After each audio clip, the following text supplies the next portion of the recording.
what's the central emotion that you think that you write out of? The poet Katie Peterson has this theory that every poet writes from a central emotion, and it doesn't mean that their poems are about that central emotion, or that it even mentions it, but there's something coming out of it. The examples include, like, for Richard Sykin, it's panic. For Mary Oliver, it's relief.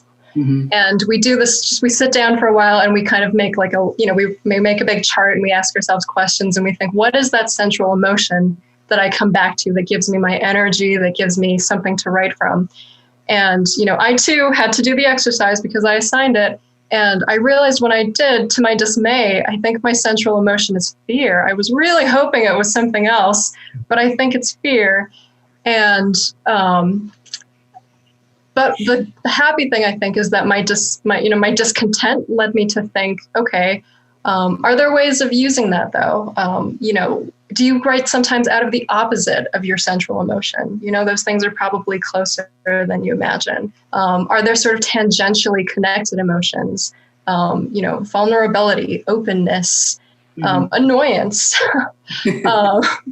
but also, I love what a student said once when he kind of mentioned, he said, I think I write out of distress, but I write to get myself out of distress. I write to understand what I'm distressed about.